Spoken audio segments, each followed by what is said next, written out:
L'écran derrière moi était rempli de plannings de déploiement et de protocoles de migration de serveurs, mais tout ce que j'entendais, c'était le bourdonnement incessant de mon téléphone. J'étais en pleine phrase, en train d'expliquer au comité de direction le déploiement d'un nouveau système de sécurité, lorsque les vibrations se sont intensifiées, 3, 4, 5 d'affilée. Je me suis arrêtée. Je n'interromps jamais une présentation, surtout pas une aussi importante, mais quelque chose, dans mon ventre, s'est noué. Je me suis excusée rapidement, accordez-moi juste une minute, et je suis sortie dans le couloir. J'ai déverrouillé mon téléphone et fixé l'écran. Le premier message venait de ma mère. Tu n'es pas invité. Seren ne veut pas que tu sois là. J'ai cligné des yeux, pensant avoir mal lu. Le message suivant est arrivé aussitôt, comme s'il était programmé. Il y a eu un changement de programme. Seren pense que tu essaies de faire de son mariage quelque chose qui tourne autour de toi. Les parents de Caleb ont proposé leur aide, mais ils ont demandé une journée sans drame. Mes mains se sont mises à trembler. J'ai fait défiler un peu plus bas. Ne réagis pas de manière excessive. Elle veut juste que cette journée soit parfaite. Nous espérons que tu comprendras. Comprendre? Après avoir payé la compte du lieu de réception, le traiteur, le photographe, la location du mobilier, plus de 98 000 $ de dépenses, chacune prélevée sur mon compte, avec l'espoir silencieux que, peut-être, cela nous rapprocherait enfin. Et maintenant, j'étais simplement effacée. Nettoyée de cette journée que j'avais rendue possible. Je sentais la pression monter derrière mes yeux, mais je me suis forcée à rester droite. Mon pouls battait à tout rompre. J'ai répondu à ma mère avec un seul mot. Pourquoi? Son petit point de saisie est apparu, a clignoté longuement, puis a disparu sans réponse. De retour dans la salle de réunion, l'air semblait plus lourd. J'ai repris le pointeur, terminé la présentation, le pilote automatique complètement activé. Personne ne sembla remarquer le changement, ou alors ils l'ont remarqué, mais personne n'a posé de questions. Ce soir-là, assise sur mon canapé, les messages toujours ouverts, la mâchoire crispée, je me suis rendu compte que je n'étais pas juste exclue. J'étais jetée. Et pour la première fois de ma vie, quelque chose en moi ne s'est pas fané. Ça a brûlé. Dans notre maison de Rosewood Street, les rôles n'étaient pas attribués, ils s'imposaient. Seren avait les paillettes. Moi, j'avais le tableau Excel. Quand les canalisations ont explosé pendant un gel hivernal, c'est moi qui ai cherché un plombier d'urgence sur Google pendant que maman tournait en rond. Quand papa oubliait encore de payer la facture d'électricité, c'est moi qui appelais la compagnie pour négocier un échéancier. J'avais 12 ans. Seren est encore en train de se chercher, disait maman à chaque fois que je faisais remarquer ce déséquilibre.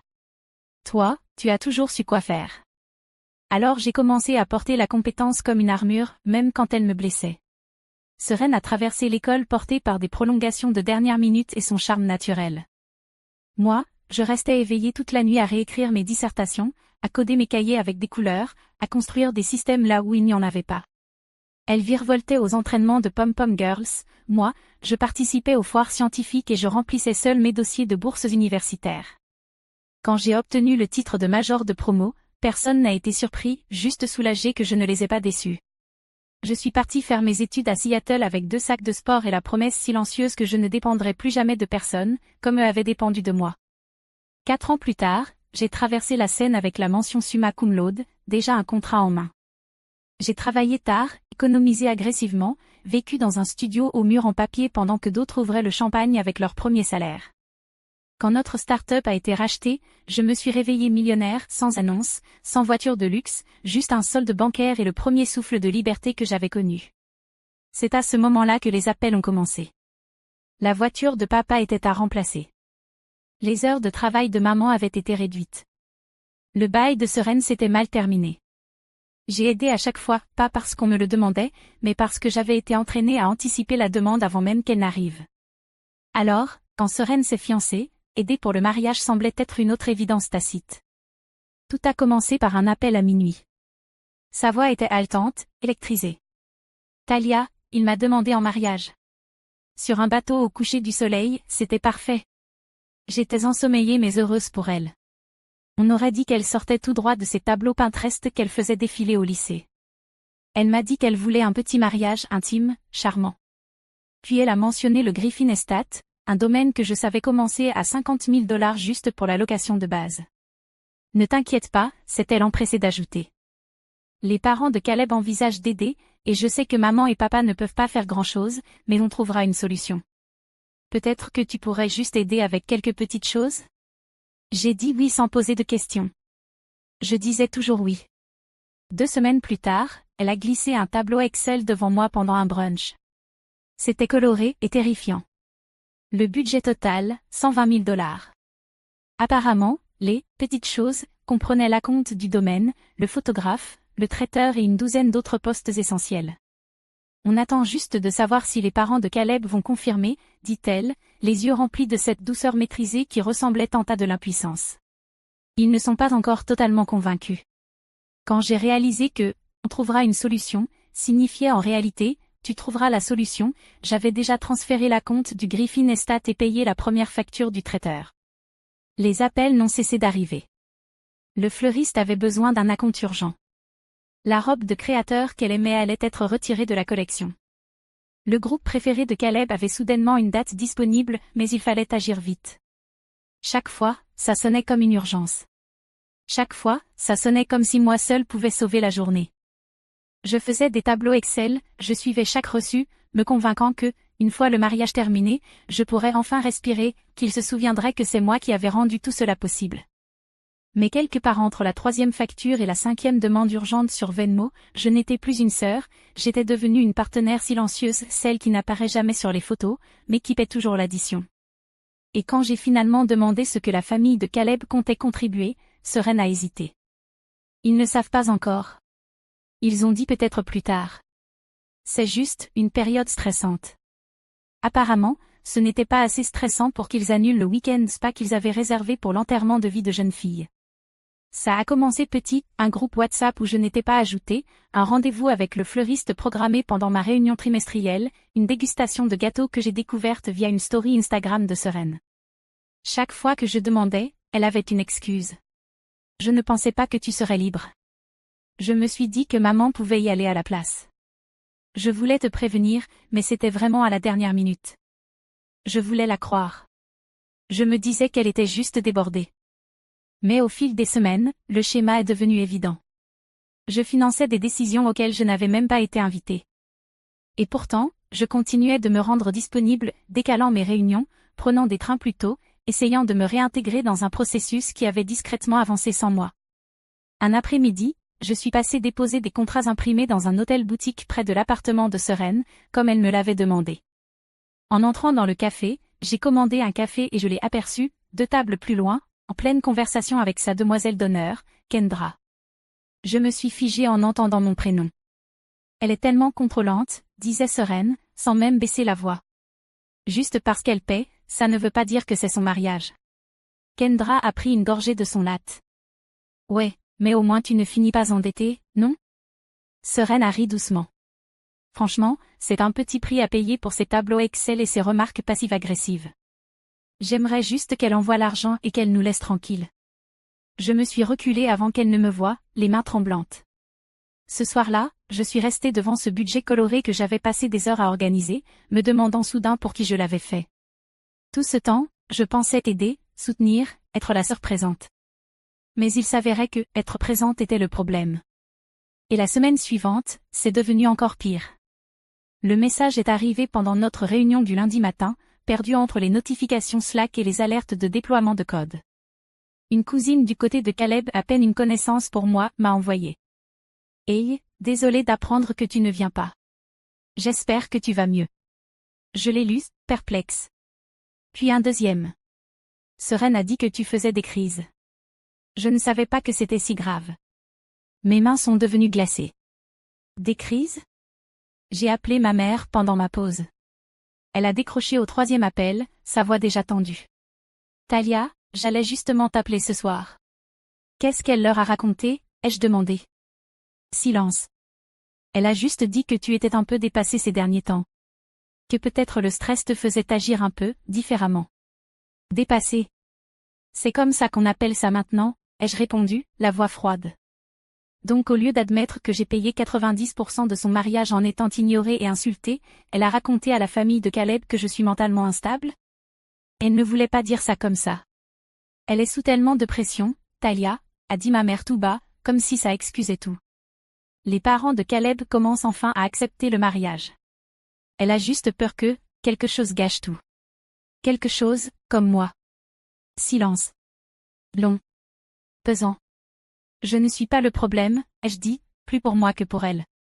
Le problème, c'est qu'elle ment à tout le monde, y compris à toi. Et toi, tu préfères protéger l'illusion plutôt que de voir la vérité. Ma chérie, c'est compliqué. Non. En fait, ça ne l'est pas. Et j'ai raccroché avant qu'elle ne dise autre chose. Je suis restée là, dans mon bureau, fixant mon reflet dans l'écran noir de mon ordinateur. Et quelque chose en moi a basculé. Ce n'était ni de la colère, ni de la tristesse. C'était de la clarté. Ils ne me verraient jamais. Pas à moins que j'arrête de rendre leur vie aussi confortable en m'effaçant. Et le lendemain matin, j'ai fait quelque chose que personne n'avait vu venir. Je n'ai pas fermé l'œil de la nuit. Assise à ma table de cuisine, une tasse de thé froid à la main, la lueur de mon ordinateur éclairant les contrats imprimés, les fils de mai, les tableaux Excel que je connaissais par cœur. J'avais les reçus de tout, la compte pour le lieu, le traiteur, les fleurs, le photographe, les locations. 55 fichiers de planification, tous classés dans des dossiers nommés « Mariage de Serène et Caleb ». J'ai ouvert un nouveau document et tapé 3 colonnes, paiement en attente, prestations annulables, non remboursables. Ligne par ligne, j'ai détaillé chaque centime. Pas de colère. Pas de larmes. Juste, une clarté chirurgicale. J'ai commencé par le lieu. Le contrat du Griffin Estate prévoyait un remboursement partiel si l'annulation était faite plus de 72 heures à l'avance. J'ai appelé la coordinatrice, Suzanne, quelqu'un avec qui j'avais échangé pendant des mois. Bonjour Suzanne, ici Talia Rowan. Je dois annuler la réservation. Un silence. Oh. Puis-je savoir pourquoi? Je ne vais plus assister au mariage que j'ai financé, et je ne peux pas continuer à le soutenir. Pour être honnête, elle n'a pas insisté. Elle m'a expliqué calmement la procédure d'annulation, le remboursement, et elle m'a même proposé d'envoyer un relevé pour mes déclarations fiscales. Ensuite, ce fut le tour de la fleuriste, du DJ, de l'entreprise de location, et du personnel du bar. Un par un, j'ai annulé tout ce que j'avais mis en place. La plupart des prestataires ont été compréhensifs. Certains étaient même déjà au courant, apparemment, la nouvelle s'était vite répandue. Tu n'es pas la première, m'a dit le photographe à voix basse, mais tu es sans doute la plus courageuse. En début de soirée, j'avais effectué toutes les annulations possibles. J'ai transféré les remboursements partiels sur mon compte épargne et j'ai fermé ma session. Puis, je me suis rendu dans le dossier partagé, celui auquel tout le monde avait accès mais où personne n'avait jamais contribué. J'ai tout téléchargé, tout sauvegardé, puis tout supprimé du cloud. Fini. Plus aucun plan de table, plus aucun devis, plus aucun tableau. J'ai refermé mon ordinateur et expiré profondément. Je n'avais pas réalisé à quel point tout ça prenait de la place, physiquement, mentalement, émotionnellement. Pour la première fois depuis des mois, je me suis sentie légère. Et c'est là que mon téléphone a sonné. Je n'avais pas besoin de regarder pour savoir que c'était Serène. À peine ai-je décroché qu'elle hurlait déjà. « Mais qu'est-ce qui te prend, bordel ?» Sa voix tremblait de colère à travers le téléphone. Le lieu vient d'appeler. La fleuriste a annulé. Tout part en vrille, et c'était à faute. Je n'ai pas bronché. Tu as été très clair, je n'étais pas la bienvenue. Tu es en train de ruiner ma vie juste parce que tu es jalouse. Non, ai-je répondu calmement. Je suis simplement en train de reprendre la mienne. Tu voulais un mariage parfait sans moi. Maintenant tu n'as ni l'un ni l'autre. Elle a éclaté en sanglots avant de raccrocher.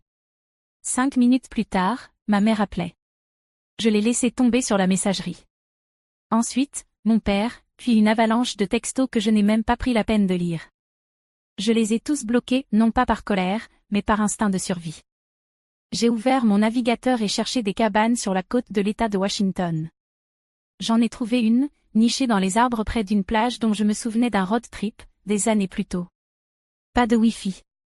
Pas de réseau. Juste, le silence. Je l'ai réservé pour une semaine, j'ai fait mon sac, et je suis partie le lendemain matin avant même que la ville ne se réveille. Pas d'annonce. Pas d'explication. Quand ils ont réalisé que j'étais partie, j'étais déjà sur le ferry, le vent dans le visage, téléphone éteint, regardant la côte disparaître derrière moi. Il n'y avait aucune envie de vengeance dans mon cœur, juste du calme. De l'espace. et tandis que le bateau avançait vers la péninsule, j'ai senti quelque chose se relâcher dans ma poitrine. Une tension qui avait mis des années à se dénouer. La cabane était plus petite que ce que j'imaginais, une seule pièce, un poêle à bois, et une vieille table de cuisine cabossée qui est devenue mon refuge. Mon ordinateur était resté chez moi.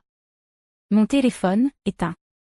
Le silence n'était pas vide, il était une présence que je n'avais plus ressentie depuis des années. Chaque matin, je marchais sur des sentiers humides qui sentaient le pain et la mousse.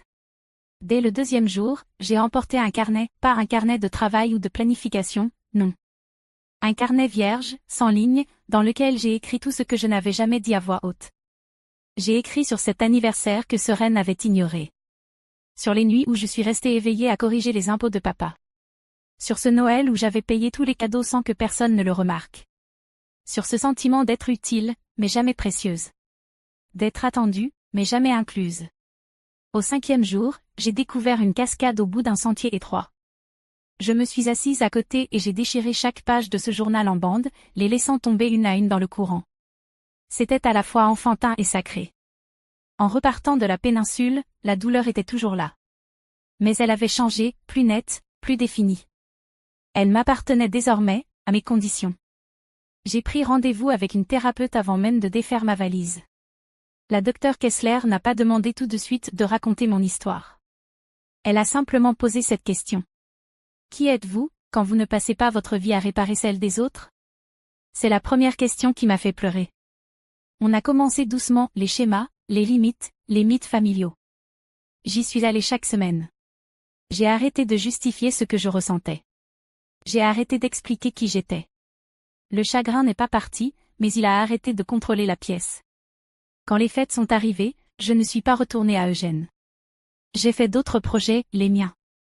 Le printemps est venu discrètement. Pas de grandes révélations. Juste de petites décisions, les unes après les autres. J'ai changé la signature de mes emails. Je me suis désabonnée du groupe de discussion familiale. J'ai arrêté de répondre aux messages qui commençaient par « Est-ce que tu pourrais juste ?» J'ai redirigé l'énergie que je consacrais autrefois à gérer les crises des autres, une bourse de codage pour des filles dans des écoles rurales, un don mensuel à un projet de reforestation dans la péninsule olympique, ces mêmes bois qui m'avaient appris à respirer de nouveau. Ça faisait du bien de donner, sans qu'on me le demande. Ma thérapeute appelait ça « le recyclage émotionnel ». Elle disait que j'avais passé tellement de temps à être le contact d'urgence de ma famille que j'avais oublié comment m'appartenir. J'ai passé Thanksgiving avec des collègues qui suivaient des recettes sur YouTube et riaient de leurs tartes brûlées. Le matin de Noël, j'ai bu un café dans une maison remplie d'amis qui partageaient des jeux de société au lieu de partager des attentes. En séance, nous avons cartographié mes rôles dans la famille. Externalisation émotionnelle, a expliqué la docteure Kessler. Ils t'ont transformé en récipient dans lequel ils déversaient leur stress, et ils appelaient ça, de la proximité. J'ai hoché la tête. Je savais déjà que c'était vrai. Je n'avais simplement jamais eu les mots pour le dire. Nous avons aussi parlé de la culpabilité, de la façon dont mes parents m'avaient élevée pour que je me sente responsable du confort de tout le monde. De la façon dont la fragilité de Sereine était devenue l'axe autour duquel notre famille tournait. Mais maintenant, je choisissais une nouvelle orbite. Une qui ne m'obligeait plus à me rétrécir. J'ai arrêté de tenir des comptes. J'ai arrêté de chercher des messages cachés dans des textos à moitié investis. J'ai laissé le silence s'installer. Et puis, un après-midi de janvier, une enveloppe bleu pâle est arrivée dans ma boîte aux lettres. Pas d'expéditeur. Juste mon prénom, écrit dans une écriture que je n'avais pas vue depuis que nous étions enfants. L'enveloppe était un peu froissée, comme si elle avait été transportée longtemps avant d'être postée. À l'intérieur, une simple carte, pas de fleurs, pas de dorure, juste l'écriture de Sereine, plus petite que dans mes souvenirs. Je te dois des excuses. Est-ce qu'on peut parler? Pas d'excuses. Pas d'explication. Juste ces mots. Je l'ai lu 2 fois avant de la poser sur le rebord de la fenêtre. Elle est restée là 3 jours. Puis j'ai finalement envoyé un texto. Mardi, 15h, au café Grace and Finch. Elle a répondu simplement. J'y serai. Je suis arrivée en avance, j'ai commandé un thé à la menthe et j'ai choisi une table au fond. Quand Sereine est entrée, je l'ai à peine reconnue. Fini les talons et les ondulations parfaitement travaillées. Elle portait un pull gris, pas de maquillage, et ses cheveux étaient relevés en un chignon décoiffé qui n'avait rien d'intentionnel. Je ne sais pas par où commencer, dit-elle après que nous nous soyons assises. Sa voix n'était pas tremblante, elle était simplement douce. Je ne répondis pas. J'attendis. Je suis en thérapie, dit-elle. Depuis octobre. Caleb et moi, on divorce. Il n'a rien fait de mal, pas vraiment. C'est juste que, j'ai construit toute mon identité autour de l'approbation des autres. La sienne, la tienne, celle de maman. Je continuais d'écouter. J'ai menti, dit-elle. De gros mensonges. À propos de toi, de ta santé mentale. J'avais peur que sa famille ne m'accepte pas, alors je leur ai donné une version de la réalité où je n'étais pas le problème. Et je t'ai laissé emporter le prix, financièrement, émotionnellement, sur tous les plans. Je ne ressentais plus de colère, pas maintenant. Juste une sorte de douleur, adoucie par le temps. Je ne te demande pas de me pardonner, poursuivit-elle. Je veux juste que tu saches que je le vois maintenant. Tout. Nous sommes restés longtemps assises après ça. Nous ne nous sommes pas prises dans les bras. Nous n'avons pas parlé de l'avenir. Mais quand elle m'a demandé si je voulais voir le programme auquel elle postulait, un certificat en éducation de la petite enfance, j'ai hoché la tête. Nous n'étions pas redevenues sœurs. Pas encore. Mais nous n'étions plus des étrangères non plus. Et, d'une certaine manière, c'était suffisant pour commencer. C'est calme maintenant, mais pas vide. La table de salle à manger que j'ai fabriquée avec du bois de récupération à 6 chaises dépareillées, chacune occupée ce soir. Les amis se passent les plats, racontent des histoires, remplissent les verres les uns des autres. Personne ne me demande ce que j'ai apporté pour mériter ma place, ils font juste de la place. De l'autre côté de la pièce, Brian croise mon regard et me sourit. Ce n'est pas un sourire qui attend quelque chose, juste de la reconnaissance. On s'est rencontrés il y a quelques mois lors d'un meet-up tech auquel j'ai failli ne pas aller. Il m'avait demandé ce que je faisais en dehors du travail, et je ne savais pas quoi répondre. Maintenant, je sais, j'accueille. Je m'entords. J'écris. Je vis. Quand tout le monde est parti, je lave la vaisselle dans l'eau chaude et la lumière douce. Sur l'étagère au-dessus de l'évier repose une petite carte pliée, du papier crème, l'encre légèrement bavée. Je l'ai trouvée glissée dans une carte de remerciement d'un bénéficiaire de bourse le mois dernier. Tu n'as jamais été un plan B.